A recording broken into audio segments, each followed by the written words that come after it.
Fala, meus queridos, tudo bem com vocês? Como passaram aí esse final de semana? No final de semana da 21ª rodada do Campeonato Brasileiro, uma rodada que não mexe tanto assim na tabela, né? Se eu não me engano, não tivemos nenhuma grande alteração na tabela do Campeonato Brasileiro. Apenas o vai e vem do topo, né? Algumas equipes ali já aparecendo no G6, mas na parte de baixo, por exemplo, não tivemos nenhuma alteração.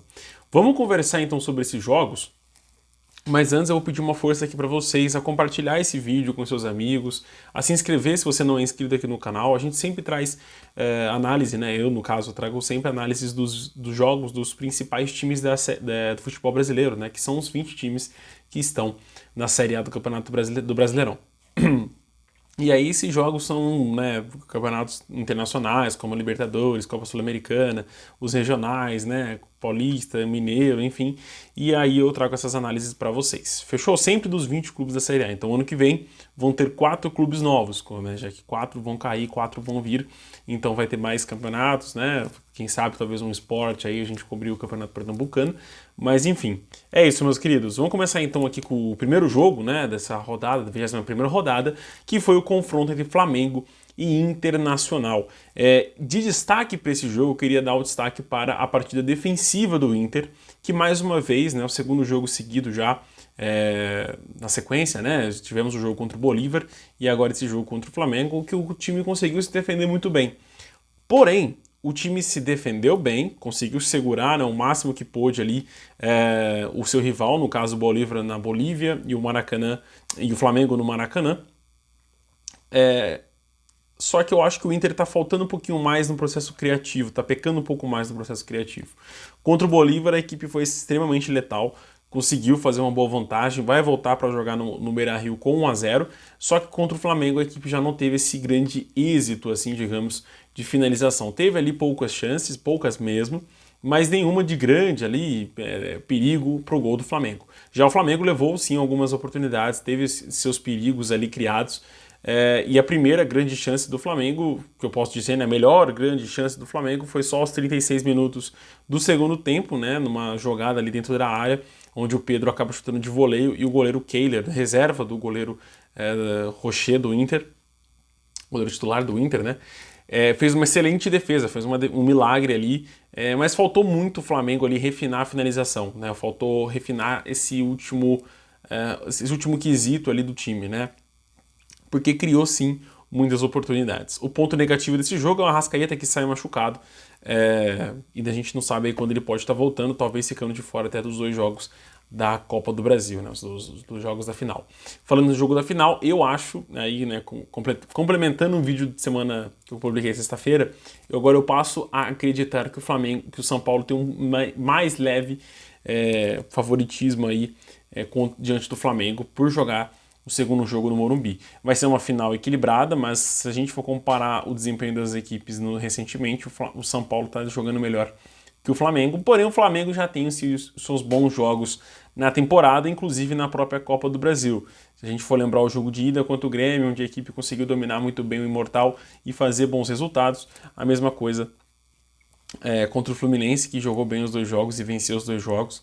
Então assim, cara, eu acho que podemos ali ter um Flamengo ali, obviamente baqueado pela recente crise, onde saiu vaiado, inclusive, do Maracanã nesse jogo contra o Inter.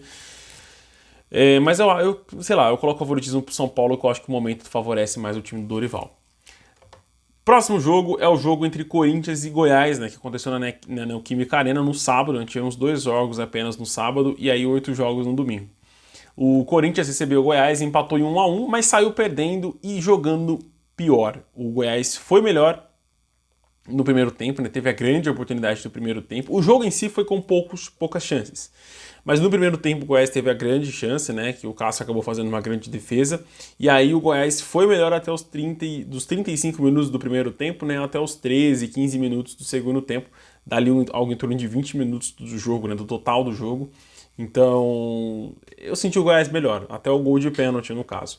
Depois que faz o gol de pênalti, é natural que a equipe começou a recuar um pouco mais, e 20 minutos depois, praticamente, tomou o gol de empate numa saída errada ali, onde o Corinthians pressionando mais a saída de jogo do Goiás, que poderia ter feito isso durante todo o jogo, conseguiu retomar a bola e fazer o gol de empate. É pouco para o Corinthians, o empate é melhor para o Goiás, que conseguiu tirar 5 pontos do Corinthians em 2 jogos, né? Venceu em Goiânia e agora empata na Neoquímica Arena, então fechou com um saldo positivo.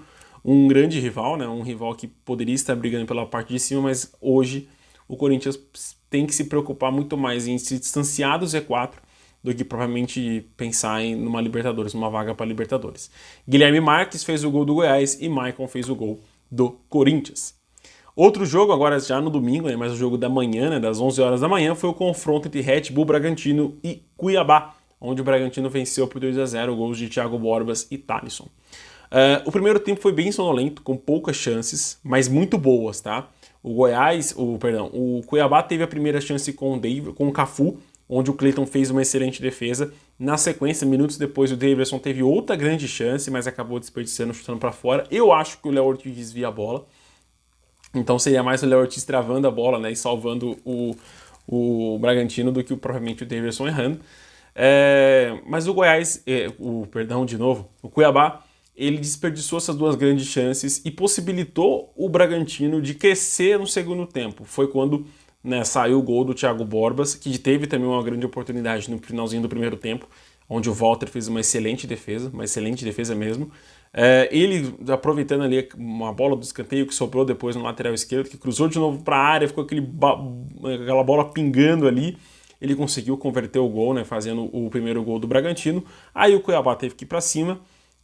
Também criou boas oportunidades, onde o Cleiton fez excelentes defesas, fez milagres mesmo. No chute do Wellington Silva e na sequência o rebote, pegando o rebote do Davidson. Foi muito boa a partida do Cleiton, tá? Ele é muito xingado em diversas oportunidades pela torcida do Bragantino e por outras torcidas também, mas nessa em específico ele foi bem, fazendo grandes defesas e garantindo aí 3 pontos para o Bragantino em casa.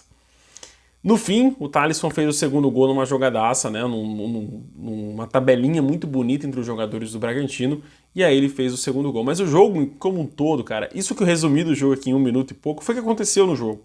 Né, o Cleiton fez suas 2 grandes defesas no segundo tempo, que garantiram a vantagem do Bragantino. Tivemos essas 3 oportunidades no primeiro tempo, e essas 3 no segundo tempo, podemos dizer, essas 4, né? As 2 defesas do Cleiton e os 2 gols. Foi muito pouco. Eu achei que, principalmente se tratando do Cuiabá, ser uma excelente equipe que joga fora de casa, eu esperava um pouco mais, e o Bragantino é a equipe que mais finaliza no Brasileirão. Então eu esperava um pouco mais desse jogo. 2-0 tá de bom tamanho, mas eu acho que a apresentação como um todo foi bem pouca, né? Foi bem fraca. Também no domingo, agora já passando para os jogos às 4 horas da tarde, tivemos 3 nesse horário. O primeiro foi do líder contra o Bahia, né, que está ali brigando para sair, para se distanciar, na verdade, da zona de rebaixamento.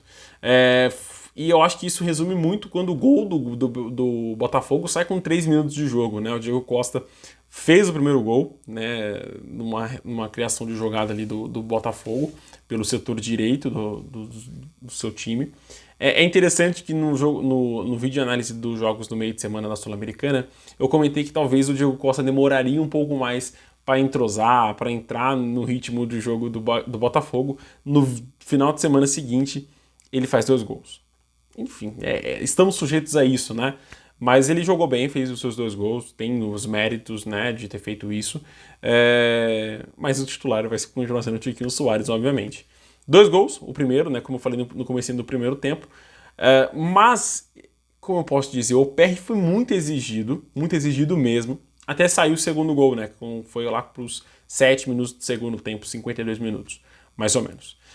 Foi muito exigido, cara, fazendo grandes defesas, grandes intervenções também, né? Não só defesas ali debaixo das traves, mas saindo ali para fazer algumas intervenções fora da pequena área. Mas depois que saiu o segundo gol do Botafogo, ele continuou fazendo grandes defesas, né? Sendo importante.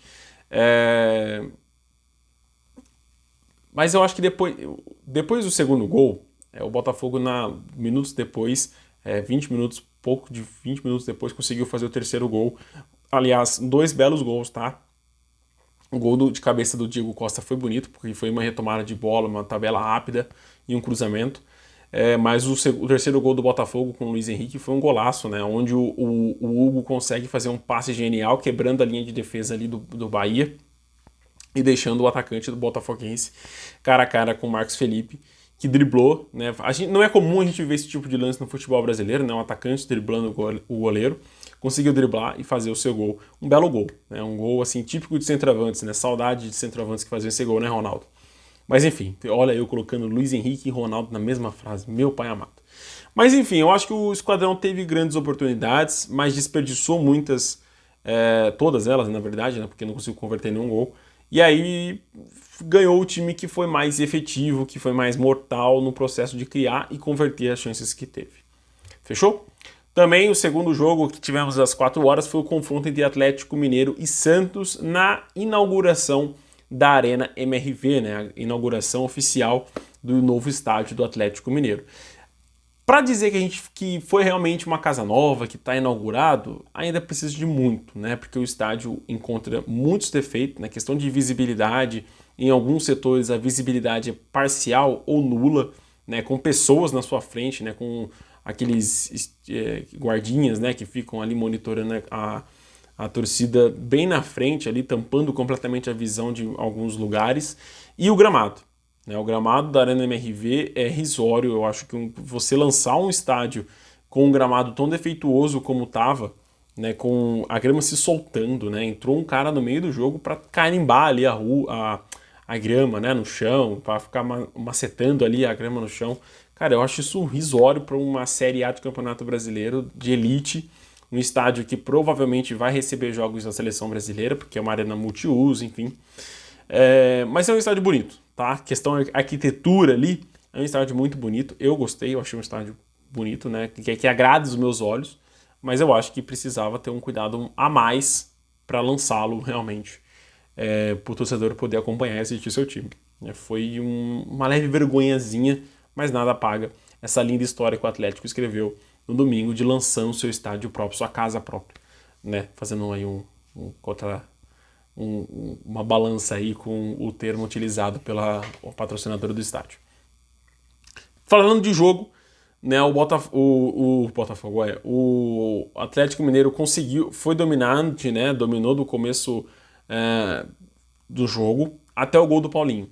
Né, depois do gol do Paulinho, primeiro gol do Paulinho, que foi uma jogadaça do Hulk, né, uma tabelinha muito bonita, eu senti que o Atlético recuou um pouco e deu mais espaços para o Santos. Talvez pela fase do Atlético, tá? Porque o Atlético não estava vindo de bons resultados, até para segurar mais esse resultado, segurar essa vantagem de ter feito 1-0, chamou o Santos para o seu campo de ataque, para o seu campo de defesa, no caso, e aí o Santos começou a desperdiçar, né? Passar por um caminhão de desperdício de gols com o Marcos Leonardo, Mendonça, né? Os atacantes desperdiçando muitas oportunidades claríssimas de gol.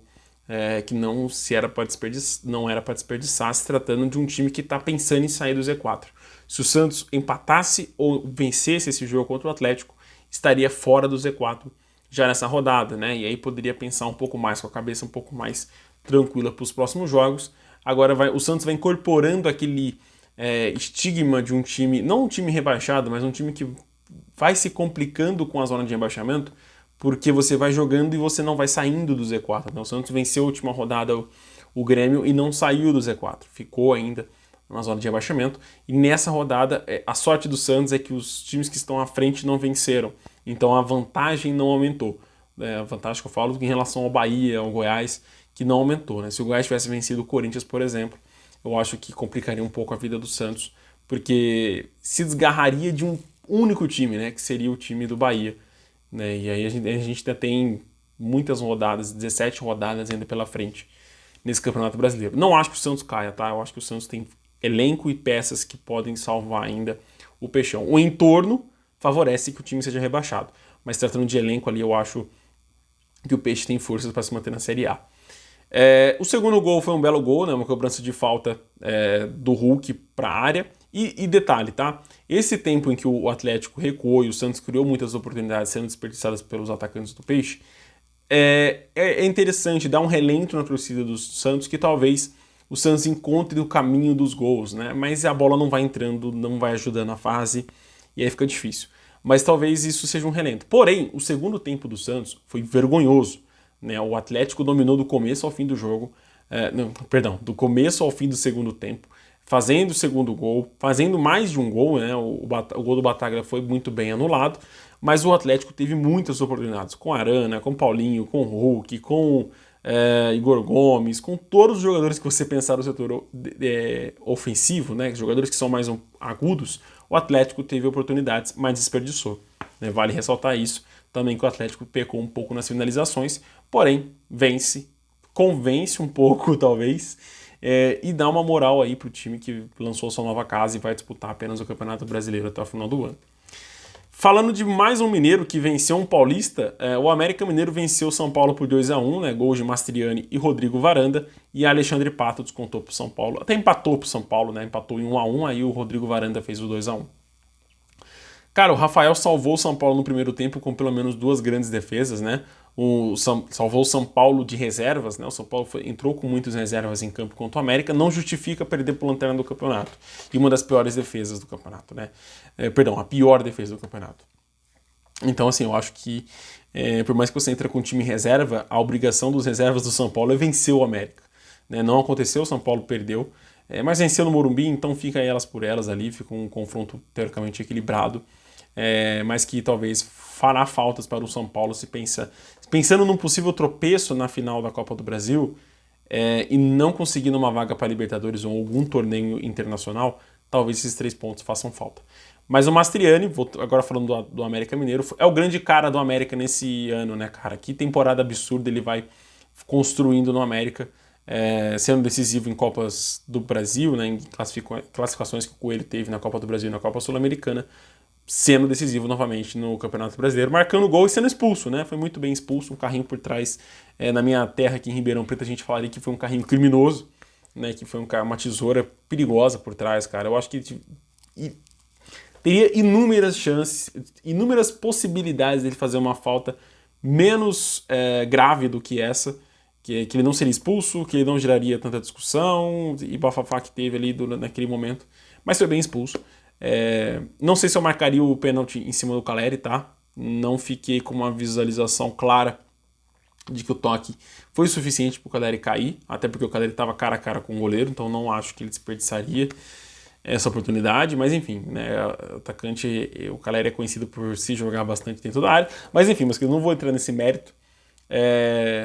Manteve a decisão do campo, né, o juiz marcou no campo, isso é legal. Se ele errasse ou não, a decisão foi mantida. Não foi um erro claro também, é um lance muito interpretativo e foi bom que se manteve a decisão. O Pato bateu, errou, o Cavicchioli pegou, mas no rebote ele fez o gol de empate. E numa jogadaça do Daniel Borges, o América conseguiu fazer o seu segundo gol. Mas, cara, como a zaga do São Paulo foi mal no lance, tá? Parecia cone de treino, assim, foi muito ruim mesmo nesse lance a zaga do tricolor paulista. Outro paulista, né? Sequência de paulistas aqui pra gente conversar. O Palmeiras venceu o Vasco no Allianz Parque por 1-0. Não foi uma partida espetacular das duas equipes, eu até esperava mais. Pelo que as duas equipes estão brigando no Brasileirão, né? O Palmeiras pela parte de cima na busca pelo Botafogo e o Vasco para fugir da parte de baixo da tabela. Falando do gol, né? Falando sobre o grande elefante vermelho na sala aqui. Cara, a regra é clara e diz que o gol teria que ter sido validado. Tá? Isso é um ponto. E eu acho que é ruim essa regra porque, na minha visão, tá? Não acho que o chute do Richard Rios tenha sido necessariamente um surgimento de uma nova jogada, porque automaticamente depois do chute tem a finalização do Serginho, né? Tem um gol do Serginho.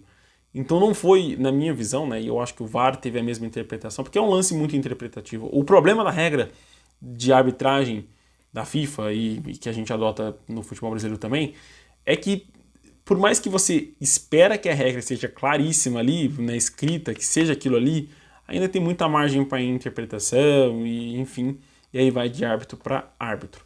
Porém, se a regra diz que o gol teria que ter sido validado, o gol teria que ter sido validado.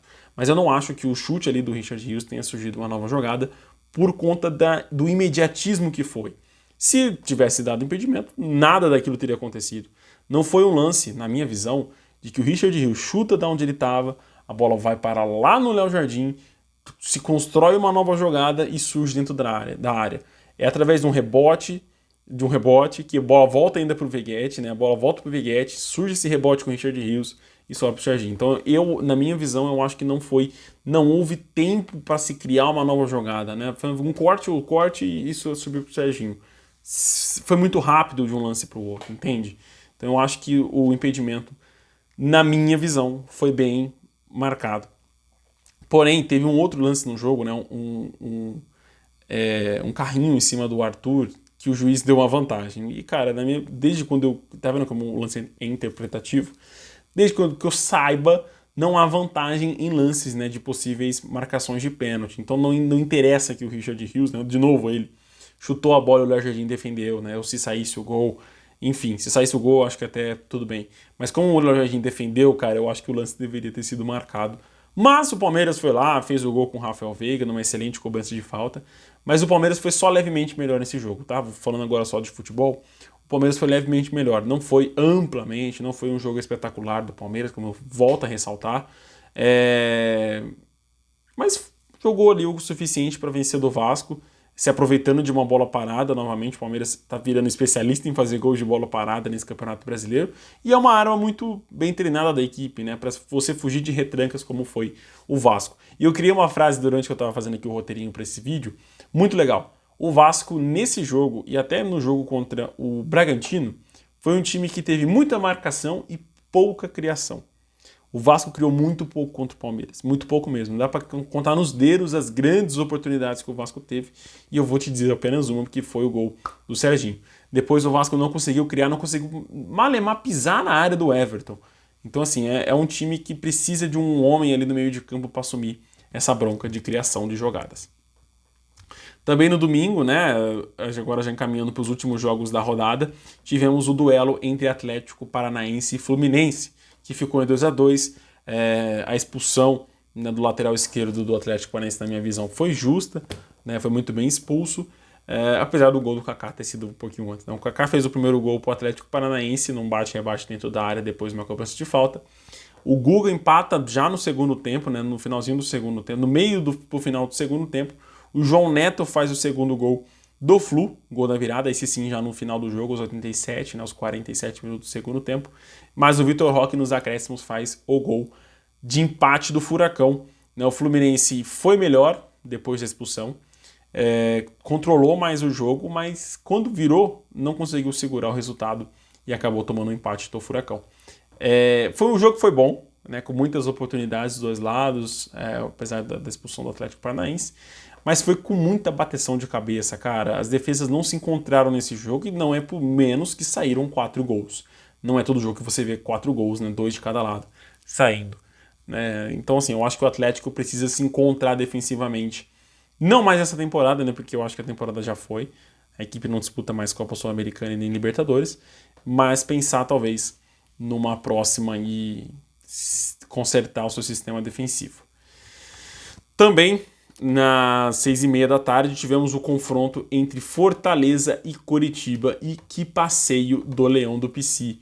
O Lucero foi o grande nome desse jogo mais uma vez, né? É o grande nome do ataque do Fortaleza, na minha opinião, é o melhor atacante que o Fortaleza tem à sua disposição. O atacante argentino voltou a marcar, né? Marcou 2 nesse duelo contra o Coritiba. São 3 pontos importantes para o Fortaleza, que né, garantem a equipe ali na briga por um G6, um G8, né? Tá em oitavo nesse momento com 32, mas está ali na briga para se manter no topo da tabela. É uma equipe muito bem treinada pelo Vojvoda, que está jogando muito bem, que vai avançar para a semifinal da Copa Sul-Americana, obviamente, porque eu não acho que o América vai oferecer tantos riscos assim no jogo da volta, mas é isso. No segundo tempo até teve um pouquinho mais de susto, depois de fazer o terceiro gol com o Marinho. Né, foram 2 gols do Lucero e o gol do Marinho, o terceiro gol, numa falha bizarra do Gabriel, goleiro do Coritiba. O Kusevich fez o 3-1, né, 9 minutos depois o Kusevich fez o gol de honra do Coritiba no jogo, porque o Coritiba ainda desperdiçou um pênalti com o Robson. Cara, que má fase. A gente começa a ver os times que estão ali no Z4, né, o Santos, o próprio Coritiba, o Vasco, o América. O América talvez seja a equipe que esteja mais destoando e que esteja mais interessada em sair do Z4 também. Mas o Vasco, o Santos, o próprio Coritiba, o Bahia, que está fora, estão passando por uma maré de azar que é brincadeira. Precisa alguém jogar um sal grosso. Brincadeira, né? Mas é tudo psicológico, vai entrando na cabeça dos jogadores e vai influenciando demais as ações dentro de campo. Para fechar a rodada, né, a 21ª rodada, tivemos outro passeio, né? Se o Fortaleza passeou em cima do Coritiba, o Grêmio passeou em cima do Cruzeiro, 3-0, gols de Luizito Soares, Carvalho e PP. Cara, você não pode brincar na frente do Soares, né? Ele consegue aproveitar um recuo errado ali, uma bobeira da zaga do Cruzeiro e fazer o primeiro gol, né? Depois de 2 meses, né? Foi o maior período que o Soares ficou sem marcar gols. 2 meses, cara. Pensar que é o terceiro maior artilheiro em atividade no futebol mundial desse planeta bola é muito, né, para um atacante como esse ficar sem marcar gols. Depois, no segundo tempo, surgiram 2 lindos gols, com o Carvalho numa finalização magnífica de fora da área e com o PP no lindo passe do Bitelo para ele, né, cruzando ali a área ali, foi muito bonito mesmo. E o Cruzeiro, cara, criou um pouco, e as chances que criaram desperdiçou, né, não conseguiu converter, não conseguiu finalizar pro gol, né, com grande perigo.